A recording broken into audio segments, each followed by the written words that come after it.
ایک اور بھی بڑا اہم نکتہ ہے مظہر عباس صاحب، ذرا سنیں.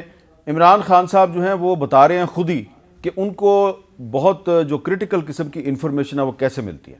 4 لوگوں نے بند کمرے میں فیصلہ کیا مجھے مروانے کا. میں ٹی وی پہ جا کے لوگوں کو بتایا کہ انہوں نے فیصلہ کیا. اچھا، اور مجھے خبریں کدھر سے آتی ہیں؟ اب میں یہ بھی آپ کو بتا دوں کہ مجھے کیسے پتا چلا. ایک تو میں گورنمنٹ میں 3.5 سال رہا، میری ریلیشن شپس ہیں اداروں کے اندر، لوگوں کو میں جانتا ہوں، ایجنسیز کے اندر لوگوں کو میں جانتا ہوں. ویسے جو اداروں کے اندر، سارے اداروں کے اندر جو باہری اکثریت ہے وہ سب متنفر ہے جو ہو رہا ہے پاکستان کے ساتھ. مظہر صاحب، عمران خان صاحب صاف یہ کہہ رہے ہیں کہ ایجنسیوں کے اندر لوگ جو ہیں وہ مجھے انفارمیشن دیتے ہیں. صرف باقی معاملہ چھوڑ دیں، صرف ارشد شریف کے معاملے پہ کیا وہ یہ جے آئی ٹی کو بتانے کے پابند نہیں ہے کہ کس نے ان کو یہ انفارمیشن دی تھی؟ ایک تو عمران خان پابند ہیں. جے آئی ٹی کو عمران خان کا اسٹیٹمنٹ لینا چاہیے اور عمران خان کو پورا اسٹیٹمنٹ دینا چاہیے جو انفارمیشن. اگر وہ یہ نہیں کرتے تو عمران خان اس کیس کے ساتھ زیادتی کریں گے. دوسری میری درخواست فیملی سے بھی ہے.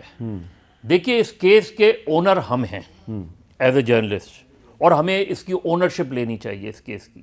پی ایف یو جے کو اس کی پوری کرمنل انویسٹیگیشن کو مانیٹر کرنا چاہیے. اور اسی طریقے سے دیکھیے، بعض اوقات اگر آپ کسی کیس کو پولیٹیکل کیس بنانا چاہیں تو وہ پولیٹیکل تو بن جائے گا، اس کی ہائپ بھی بن جائے گی، اس پہ بہت سے پرسیپشن بھی بن جائیں گے، لیکن وہ کیس اپنے منطقی انجام تک نہیں پہنچے گا.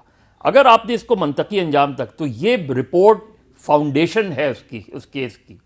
اب پی ایف یو جے کو بھی، صحافی برادری کو بھی اس رپورٹ کی بنیاد پہ دیکھنا چاہیے کہ کرمنل انویسٹیگیشن کیسے آگے بڑھتی ہے، اور جہاں گڑبڑ ہو رہی ہو وہاں پی ایف یو جے ایک دم اپوزیشن لے آ کے کہ جی یہاں کیس کو وہ کرنا. لیکن مظہر صاحب، آپ کو یاد ہوگا کہ پی ایف یو جے نے پوزیشن لی تھی سلیم شہزاد کے کیس میں. اس میں جو کمیشن بنا تھا، جسٹس ثاقب نثار صاحب سربراہ تھے، اس میں میں بھی پیش ہوا، اور بھی لوگ پیش ہوئے، اور اونرشپ بھی لی، لیکن ہوا تو کچھ بھی نہیں اس کا بھی. دیکھیں میر صاحب، سلیم شہزاد کے کیس میں جوڈیشل کمیشن بنا، کرمنل انویسٹیگیشن نہیں ہوئی اس کیس کی. یعنی اس کیس کو میں آپ کو آج بتا دیتا ہوں کہ جس پولیس افسر نے انویسٹیگیشن کی تھی، میں نام نہیں لیتا ان کے ساتھ بہت برا سلوک ہوا بعد میں. ایسا ہی برا سلوک ان کے ساتھ بھی ہوا جو مبینہ طور پہ آپ پر حملے میں انوالوڈ تھے. اچھا، یہ بھی مجھے پتا ہے کہ ان کے ساتھ بھی، اور جو لوگ صحافیوں پر حملوں میں کہیں نہ کہیں انوالوڈ ہوئے ہیں. آپ کو پتا ہے حیات اللہ خان 2006 میں شہید کیا گیا.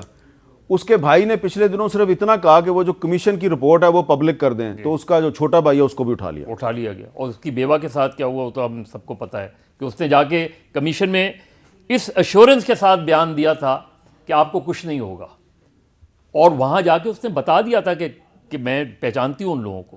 وہ مار دی گئی. اللہ